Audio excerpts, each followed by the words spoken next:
Those who know that the way home, the way to peace is not to go out of ourselves in search, but to come back to ourselves, or as Derek Walcott put it, to come back to the stranger who is ourselves, the stranger who we have ignored for another, who knows us by heart.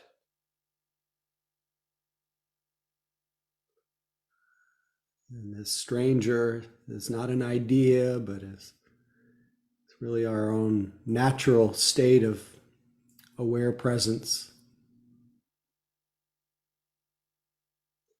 So Derek Walcott says, peel the images of yourself from the mirror. Throw away all the desperate notes. Peel your image from the mirror and just feast on your life. So it's about life. It's about wakefulness. It's about being alive.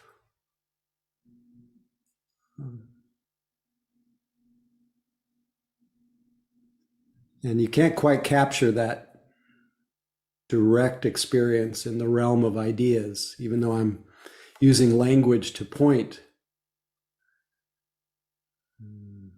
But we don't get caught up in the words and the language. We experience where the words come from and where they go to. And that is not something we can put in words. We can just experience that. So one of the best methodologies, one of the best methods for coming back to ourselves, to that stranger whom we've ignored for another, who knows us by heart, is to let go of all of our ideas for a moment and another moment. And most of our ideas are the ideas of past, the ideas of future, the stories of ourselves, the stories of the world. We just put them aside, and we don't intentionally give rise to any thought. And what we find is what Suzuki Roshi called the ultimate fact, that we are here and we are aware. And just take that ultimate fact in, minus the words.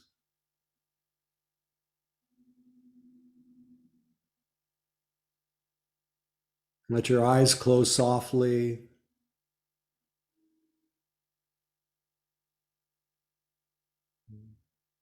And begin to sense within, what we call within, but without the words, just that immediate, direct experience of turning toward the felt sense of sitting,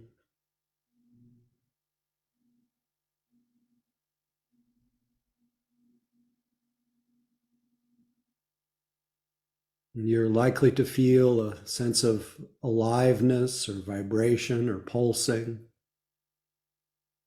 and other points of sensation that flicker like stars in an evening sky.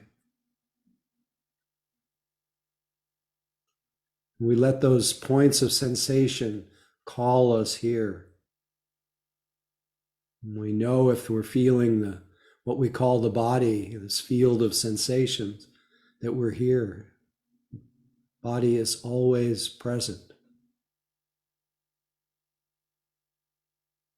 So different from past and future, which are mental.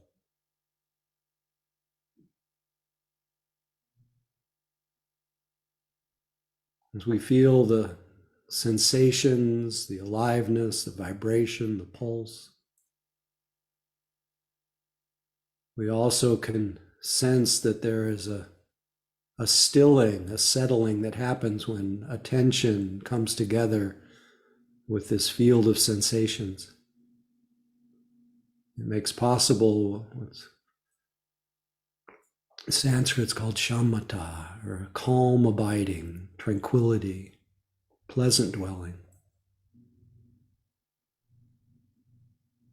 We just dwell with full awareness of this sitting body. And quite naturally, we'll be drawn to the movements that our body makes when it breathes, without any need to help it along. We just notice and enjoy the body's experience of breathing. However, the breath is shaped: short, long, rough, smooth, deep, shallow. And we let each breath call us more intimately here.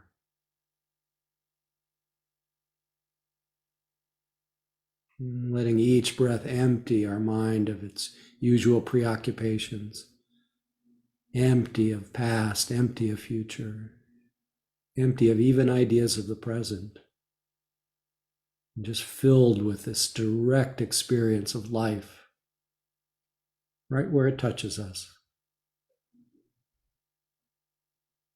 Just this breath, just this moment.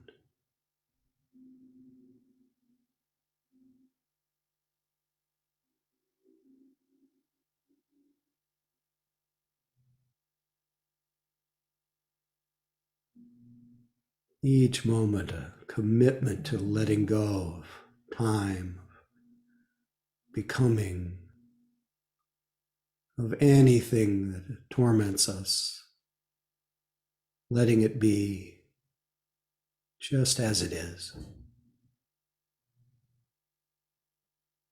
Letting go of fixing, of figuring out, of doing or undoing, just being lucidly aware.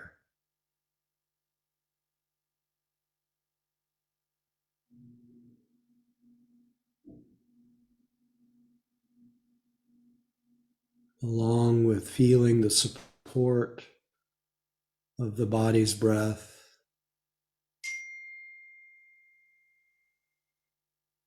we welcome the sounds, we welcome the other sensations, we welcome the moods, we welcome the thoughts, but we cling to nothing. We let them all arise and fade and experience the joy of letting go, of letting things be. Experience the relief of non-clinging.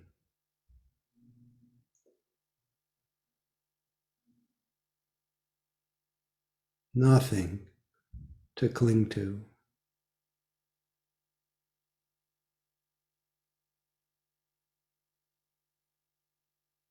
Just this moment. With a soft mind or heart, alert, precise attention. Just this.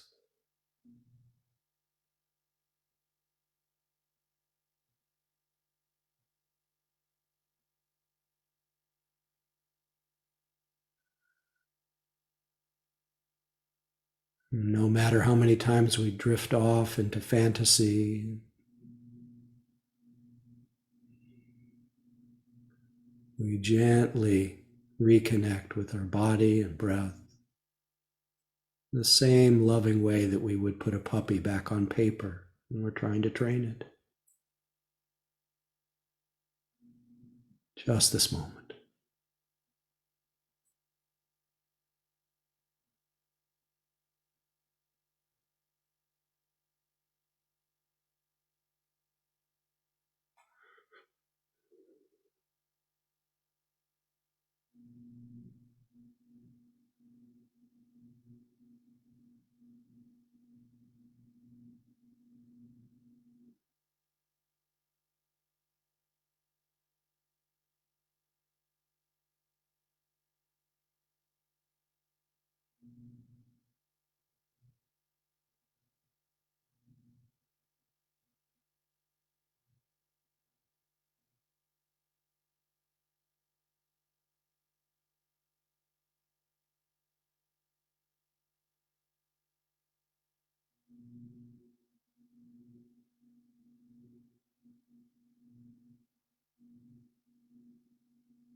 Each time you realize that your mind has left your body, otherwise known as lost in thought, each time you realize this is a moment of re-arising mindfulness,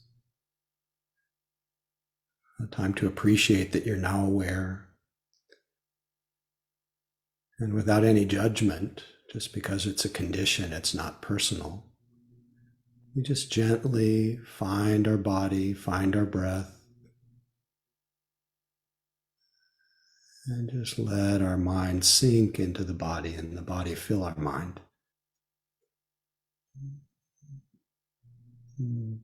Not worry about how you're doing, just worry that, or just notice that you're aware now. That's all. And sustain that as long as it lasts with great kindness and attention.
True pleasure to practice with you this evening.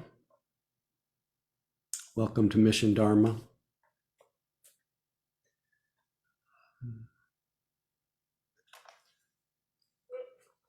Forgot about the brief hellos at the beginning. So I'd love to, if those of you willing to have your cameras on and say hello, feel free to say hello and where you're calling in from, so everyone feels like they're part of a group, not just alone in our own bubble. Right. Hello from Sausalito.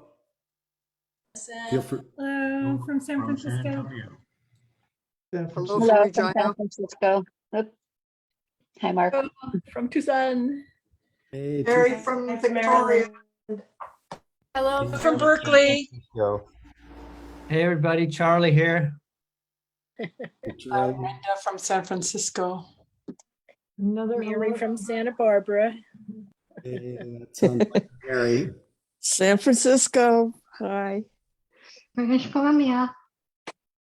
Oh, wow. Canadians. From San Francisco. Great. Mark. Okay, well, I appreciate everybody's voice, everybody's presence. It's really reflecting this evening how I would have never in a million years had the aspiration to meditate online with anyone, but I'm so grateful for it and so much enjoy being with you and both enjoyed the vitality of being in person last week, along with our virtual Sangha, but I'm happy tonight to just have this one Sangha, this one temple that we're all sharing and simple coming together, alone together. And it's just a beautiful thing, that the lifting effect of practicing with others, even though we're in such far-flung spaces.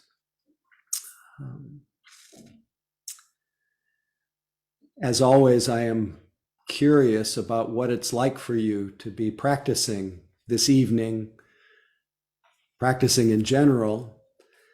And I guess the easiest way to find out is to invite you to ask any questions that you might have about your practice, offer any descriptions, any topics that you feel moved to have me comment on,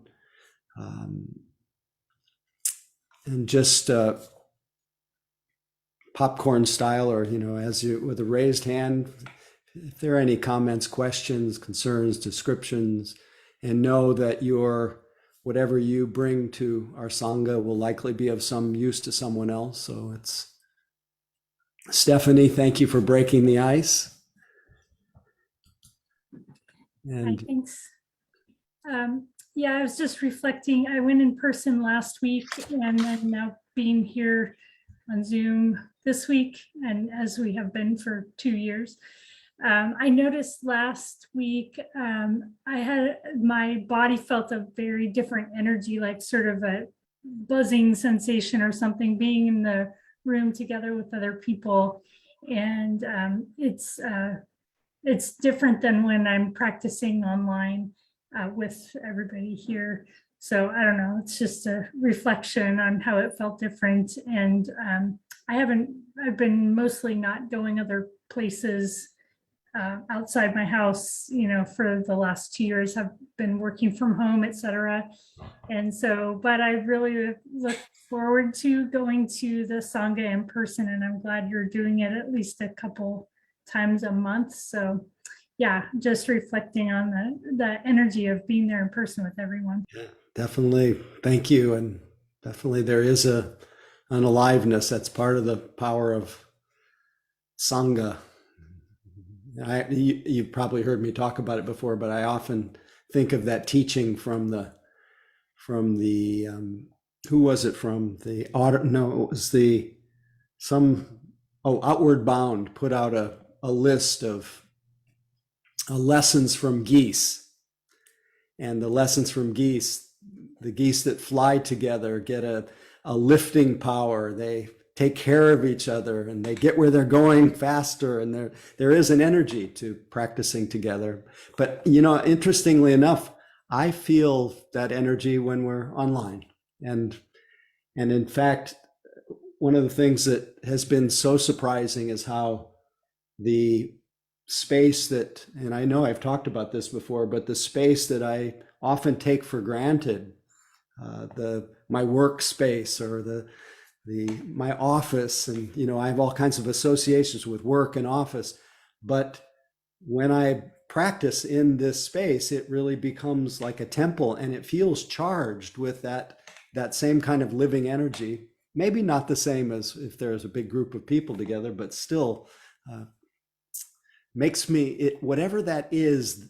And I really think it's our internal experience getting reflected back by others and our own settling of our mind into our body. But whatever that is brings me into a much greater sense of immediacy, and so much so that I don't want to be somewhere else. And I'm always happy. That's one of the great joys, is those moments when there's a cessation, a fading away of wanting to be somewhere else. And so you reminded me, I felt that in the group last week, and also I feel it tonight and feel it talking to you. Anyway, glad to hear from you, Stephanie. Misha, please feel free. Hey, Howie, thanks. You're in the lying Buddha position tonight. That's right. The lying Buddha with bear position. Nice. Your namesake. That's right. Yeah, so I'm noticing that the most recent kind of insight thing, often I'm just one of the people that are hooked up to, I tend to get visual images. So part of my process is often drawing those. And with my most recent one, when I've been trying to share it with a few individuals, what I've noticed is that boy, the closest words I can get only match like 80%, and it just feels so off when I'm trying to describe what the image is representing, because it comes with a felt sense for me and a meaning sense. And what I found is that it was actually easier for me to start trying to describe the effect of this kind of insight or realization or understanding, whatever it is that's emerging, because it's also not fully present yet either. So that's part of what makes it hard to talk about.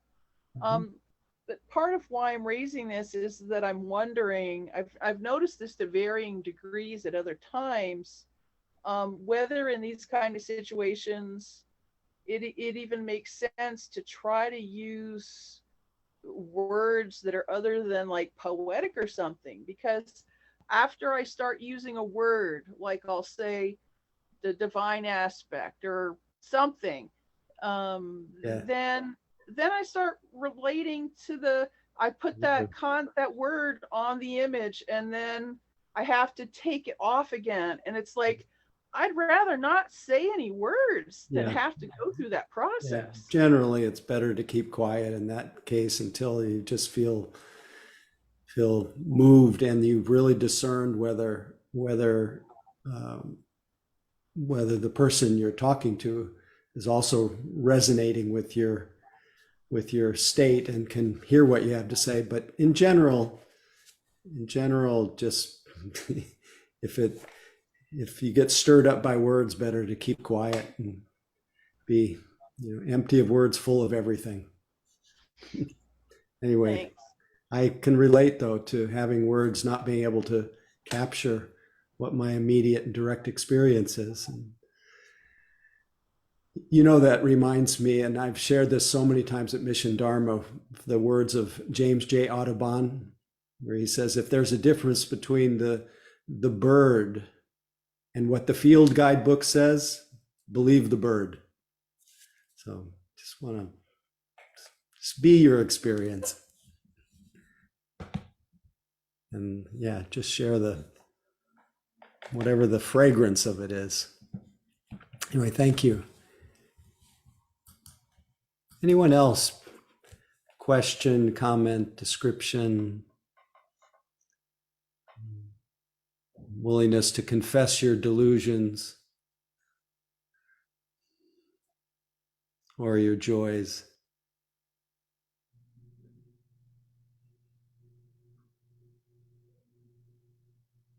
Okay. So maybe notice the state of your mind in this little gap.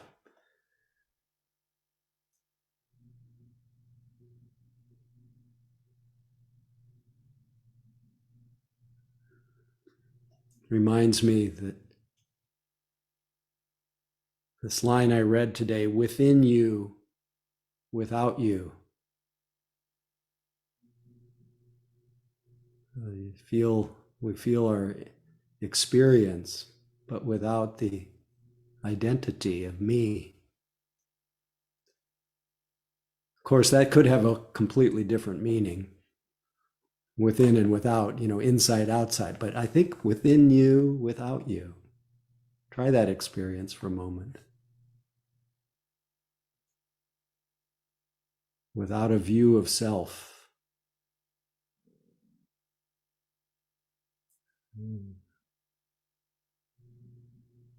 It's really very similar to a teaching from the Mahayana school.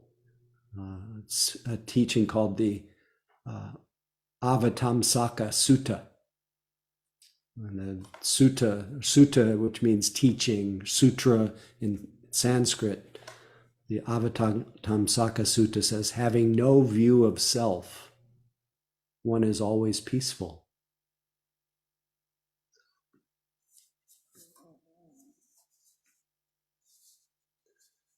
So that may not feel juicy to some people, but I think for most of us, it's the view of ourselves that gets us into a lot of stress.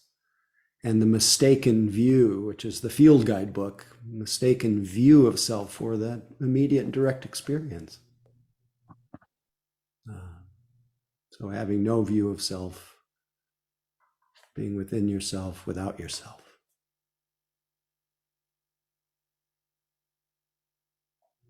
Anyway, felt compelled to say that. Seems like a natural transition time, and we have the good fortune of Mary as our co-host tonight.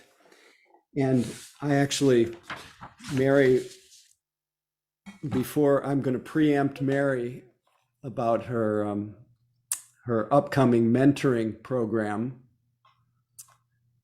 and she'll say more about that. But I just thought that this might be because Mary is about to start a mentoring program, and hopefully this is the beginning of something that we do a lot at Mission Dharma, maybe over many years.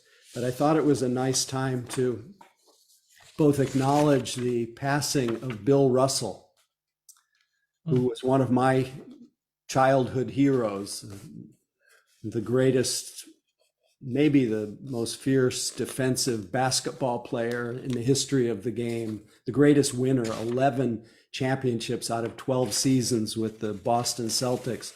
But after his playing days, and even during his playing days, he was just a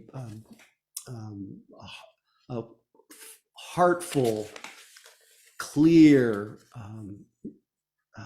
intelligent activist who really devoted his life to social justice, racial justice. And one of the things that he did in his life was one of his larger organization spawned a mentoring organization. I don't know if you're aware of this, Mary,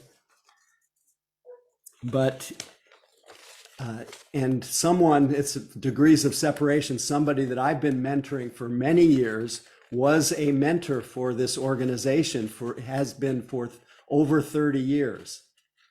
And she shared with me, as part of the eulogy from this mentoring organization, Bill Russell's words about mentoring. And so that's just a little segue into Mary taking over for a few minutes. Bill Russell said, "The truth is that in all walks of life, mentors transform lives.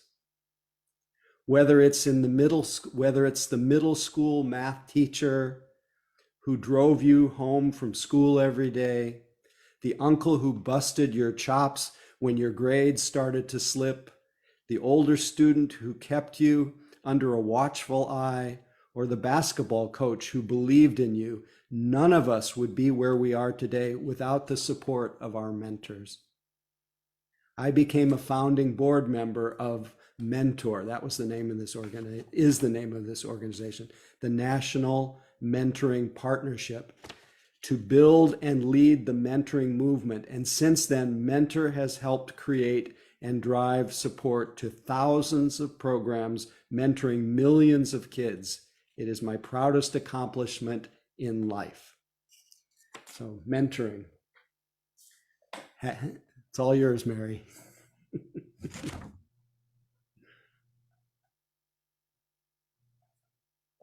Wow. That's a lovely, yeah, a lovely introduction. So what I'm introducing here at Mission Dharma is actually a model called small group mentoring. And it's going to be a group of no more than 9 people. I'll be the facilitator and mentor. And it really, it's a way for us to deepen our connection with each other, to, deepen our practice, be able to really get in there and kind of discuss with each other, in small groups, in large groups, and discuss the teachings. And it's really, I've been doing this through an organization called Cloud Sangha, and I'm constantly amazed and inspired at the connection and the wisdom that people already have within. So it's really touching into our own wisdom, the group wisdom, etc. So I will put a link to, I see Stephanie is already, see the note. I will put a link, there's a description on the website. It runs for 12 weeks starting in September. And yeah, so if you have some interest, drop me a line. All the information's on the website. We already have, we're about half filled so far. So if you're interested, please do, connect soon. So in terms of other things going on, Howie has a day long at Spirit Rock on Sunday, August 14th. Loving the House That Ego, what was August 14th? Online. Oh, it's online. Okay. Through Spirit Rock. Through Online Spirit Rock. through Spirit Rock. Loving the House That Ego Built. And so if you want to, we haven't had any half days this summer, so it's a good opportunity to sit with Howie. You've been missing that. And then finally, just a note about Donna. Tonight I'm feeling particularly, it feels particularly intimate tonight. There's a lot of silence and space, which I really appreciate. And so if you wish to show your appreciation and care for Mission Dharma and appreciation and love for Howie, I will drop the information on how to offer Donna. So thank you in advance for your generosity, and I will hand it back to Mr. Cohn.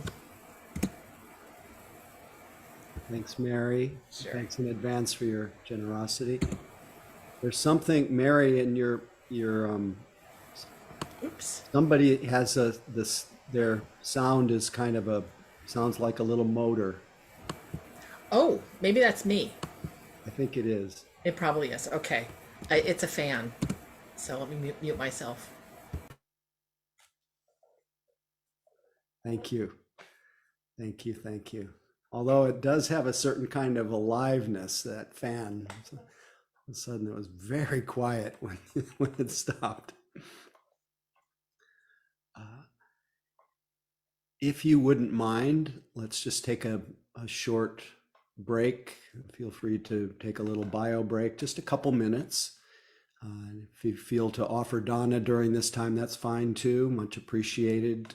And just whatever you do, whether you stretch a little bit or do a little walk for 2 minutes or use the facilities, please do so without breaking the continuity of attention. A chance for a real immersion in moment to moment mindfulness and concentration this evening. So 2 minutes, I will hit the gong and we'll continue.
Anyway, thank you for staying with the evening.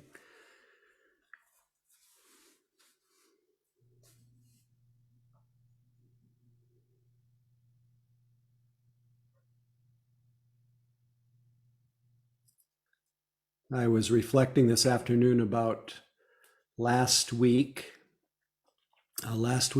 Tuesday group. I think the emphasis was on the teaching of impermanence, the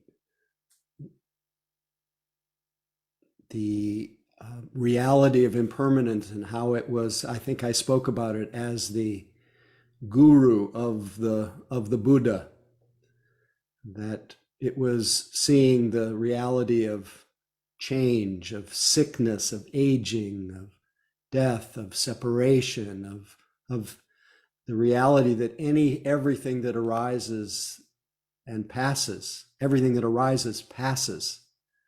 That as Wiley's dictionary put it, the definition of birth is the leading cause of death. That this is a natural part of existence. Whatever is born dies. Everything that arises passes away.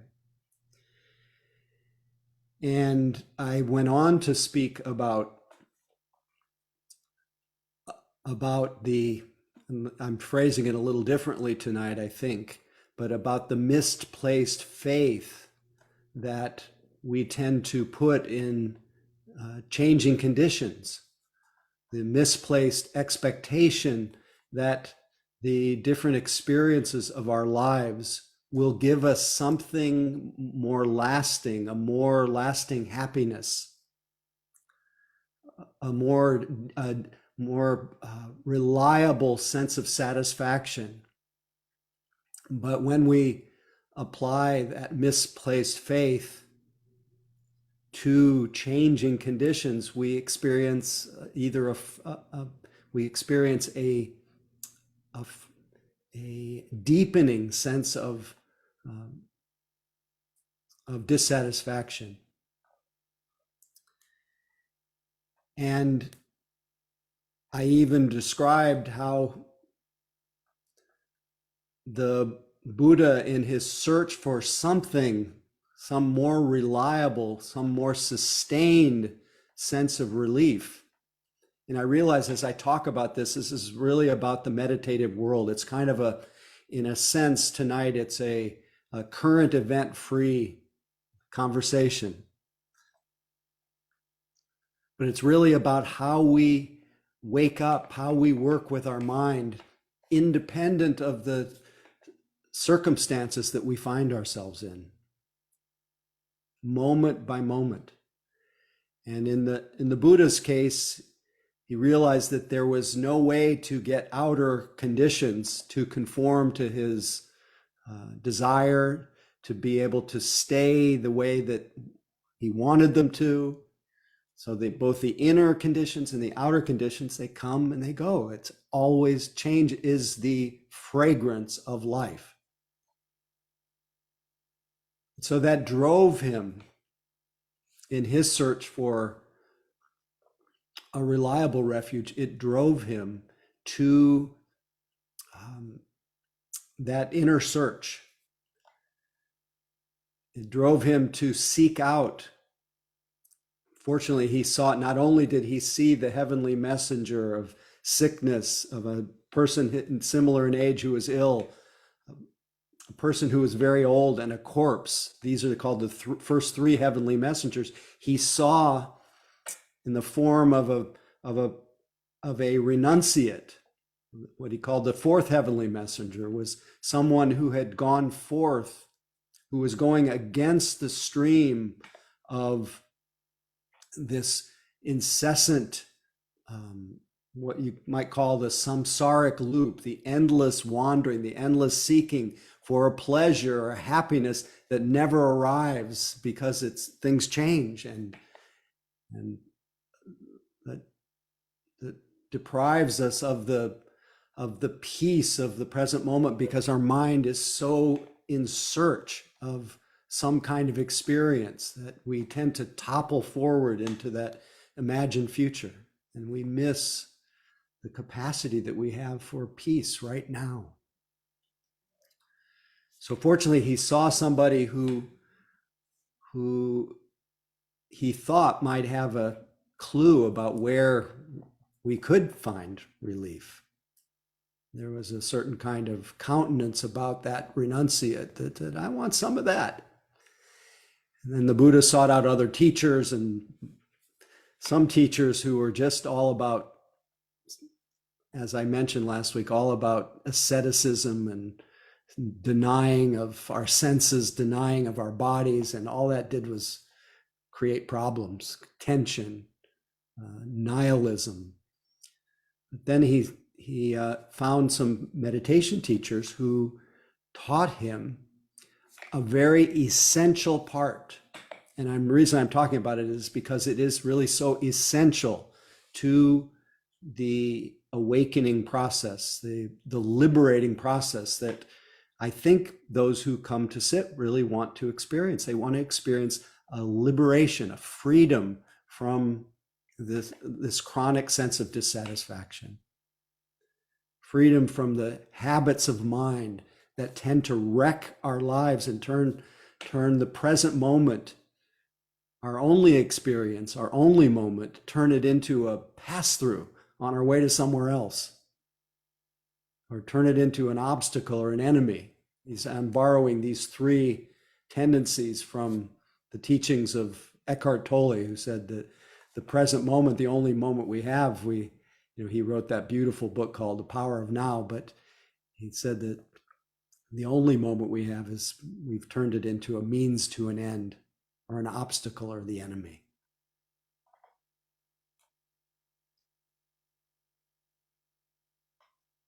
So the Buddha found that there was an essential element of the awakening process, which is to stop, to keep quiet, and to look within.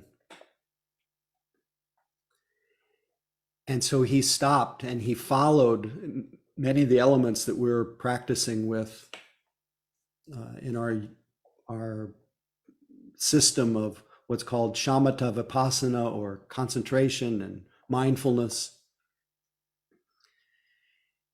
And what has been emphasized, and you can see from the proliferation of mindfulness throughout the world, what has been emphasized is the mindful attention. Knowing what's happening, both internally, internally and externally. Knowing what is happening through the different senses. This is mindfulness, knowing what you're doing when you're doing it. And this has become the primary force, primary outgrowth of the Buddha's teaching in our Western world. And what has taken a little bit of a back seat, and I saw it happen even in my early years. I was just having a conversation with someone today about this.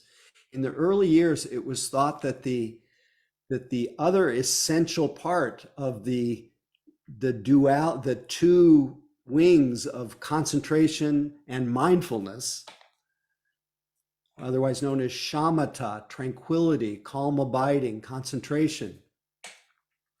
That side of the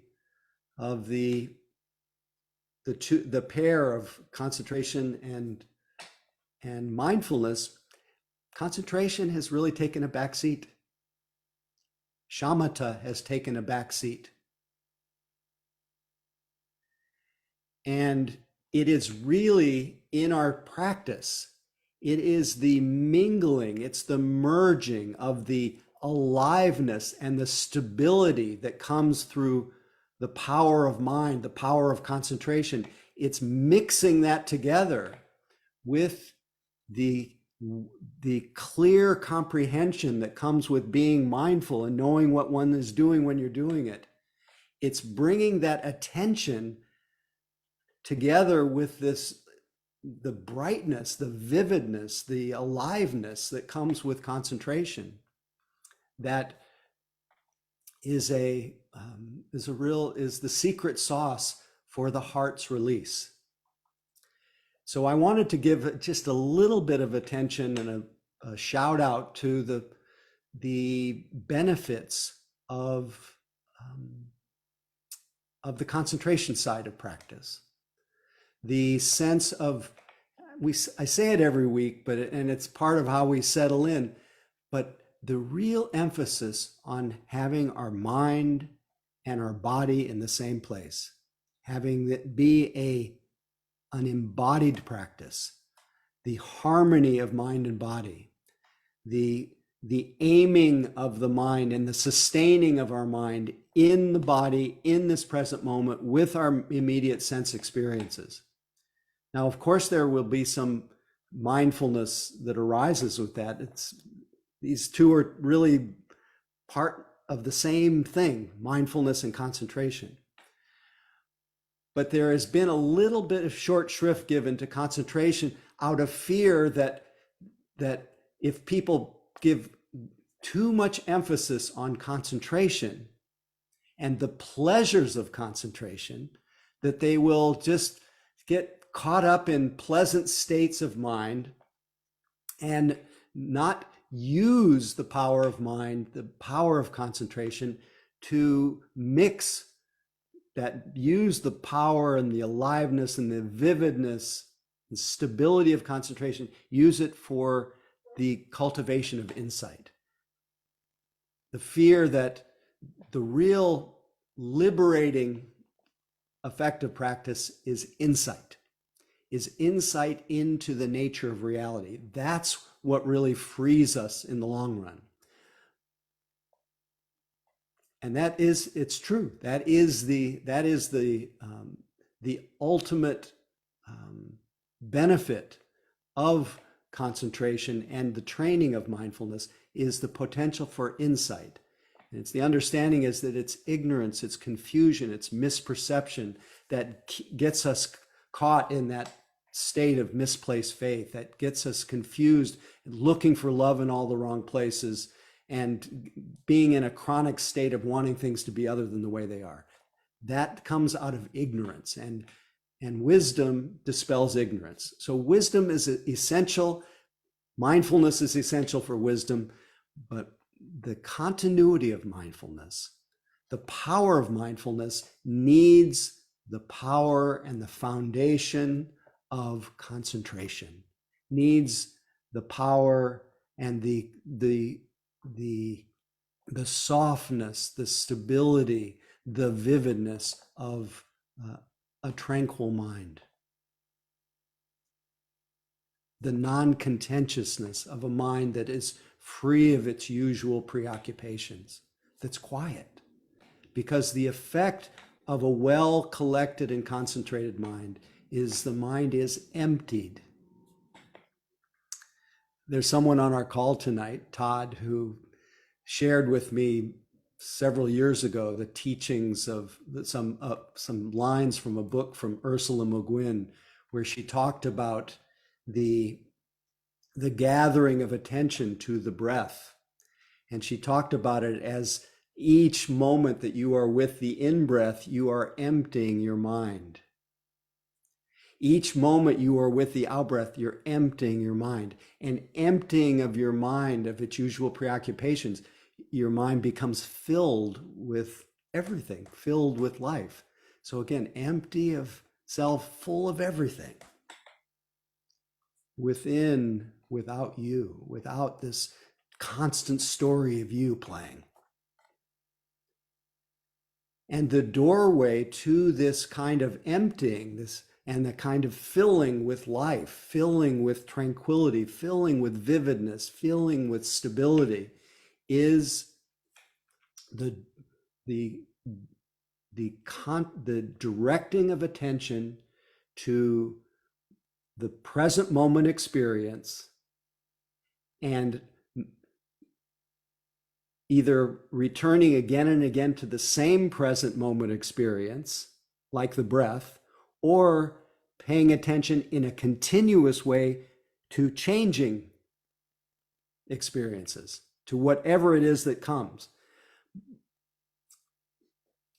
So with the moment, so there's, with paying attention to changing moment to moment experiences, what that develops is what's called Kanika Samadhi, which is the concentration that comes from noticing changing experiences, moment by moment by moment.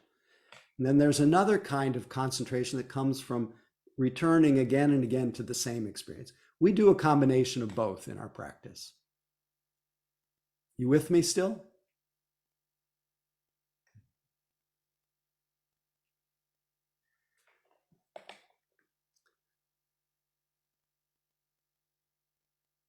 So everyone has a different strength, you could say. Some people can very easily direct their attention to the single point again and again and again, to one, come back to the breath, so to speak. That's one option, one anchor for our attention. And we can do that. And some people do that quite easily.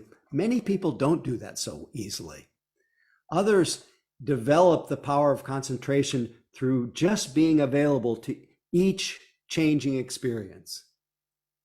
So you're sitting and there may be a few breaths and then a sound comes. And then there is a momentary connection with that hearing. And then something else pops, seeing, internal sight, then a sensation, and then a mood. And if one develops a very tight, woven, moment-to-moment mindfulness of these changing objects, a very strong concentration grows. So you may be able to hear from this that this kind of power of mind, to have it be more continuous, it's not just a general mindfulness. Yeah, I'm pretty aware today. It's kind of mindful in my life. This is a very keen observing power that is more continuous. So it takes a certain kind of commitment to develop this. And this is why we go on retreat. This is why we take periods of practice, half days, whole days, longer, non-residential retreats, residential retreats, is so that we can create the conditions for a sustained attention, either on a single object or changing objects. Both of them produce the power of concentration. The power of concentration, I emphasize again, is not an end in itself. Even though the Buddha said that when he experienced the very powerful concentration, he said, this is extraordinary. This is what he called unmixed happiness. This is so far superior as a source of pleasure than any ordinary sense pleasure that's very fleeting. But then he saw, as I mentioned last week, he saw that even the greatest power of concentration eventually would fade away. But instead of just getting caught up in it, he instead developed that power. He felt the healing benefits of it. And there are all kinds of healing benefits. And one of them, and I think I talked about this once before at Mission Dharma, but one of the effects of cultivating a well-collected mind, a concentrated mind, is it has a gradual deconditioning. It deconditions it loosens our desire for things that oppose calm. It's like we don't want to be overstimulated anymore. We don't need or desire excess excitement. That it begins to slowly, the way it was talked about in the sutta that I read, it deconditions our desire for anything that opposes calm. And to me, that's a big deal, because we tend to live in an excitement-driven culture that needs to keep us in a state of wanting and a state of excitement to keep going. And in fact, I even had I was on the phone with my mother's Cox Cable. That's a company in the Midwest. Maybe it's in other parts of the country too. But there was the person I was talking to, the agent for Cox Cable, just talked about when she retired. She initially retired. She said, I was so bored that I went back to work, which is, that's fine. It's good to keep active, but we don't know how to deal with empty space. We don't know how to empty ourselves so that we can really be full of life. We can't live so easily, as Kihil Gibran says, in the quietness of our hearts. And so we live in our lips and our thoughts, just churning. So the effects of shamatha, of calm abiding, of tranquility, it deconditions the desire to have everything so exciting. And it's as easy as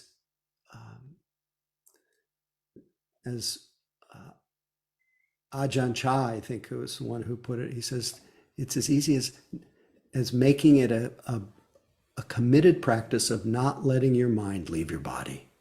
It's just again and again, come back, come back, come back, come back. Just be here, be here, be here. Just resting in that moment to moment attention, either on the breath or knowing whatever is presenting itself, but having your mind and body in the same place. And doing that in a sustained way. Part of it, what inspired me, we just have a couple minutes left, is there is someone in our Sangha who now lives in Florida, but he's in his 80s. And he just went on a sustained retreat, a month-long retreat at the Forest Refuge in Massachusetts that's connected to Insight Meditation Society, the sister center to Spirit Rock. And during that month long, this person in their 80s has had 9 lives. I've never seen anybody be close to the edge and come back again and again and again. But he just showed up and he practiced, and he experienced what are called jhanas. Jhanas are states of absorption, states of concentration that are the culmination of that moment-to-moment attention, moment-to-moment attention to either a single object or changing object. And he experienced it to such an extent that he was able to, at will, just drop into a state of absorption and feel all of those healing benefits and all of that soothing, melting, all the vividness, all the aliveness. And so it's not age dependent. It really is about that commitment. It's about the interest and the willingness to practice and see what happens. And with that in mind, didn't know where I would read this tonight, but I'll recycle the teaching or the passage from W.H. Murray, who said, "Until one is committed, there is hesitancy, the chance to draw back. Concerning all acts of initiative and creation, there is one elementary truth, the ignorance of which kills countless ideas and splendid plans. That the moment one definitely commits oneself, then providence moves too. All sorts of things occur to help one that would never otherwise have occurred. A whole stream of events issues from the decision, raising in one's favor all manner of unforeseen incidents and meetings and material assistance, which no person could have dreamed would have come their way. Whatever you can do or dream you can do, begin it. Boldness has genius, power, and magic in it. Begin it now." So may all of us learn the power of concentration, feel the healing benefits, the stability of concentration applied to wisdom, and may all of us experience the heart's release from confusion. And may our practice tonight and every day and every night be dedicated to the welfare and benefit of all. Our world needs tranquil, awake beings. So thanks for your practice. Please feel free to unmute and say good evening to each other. Good evening.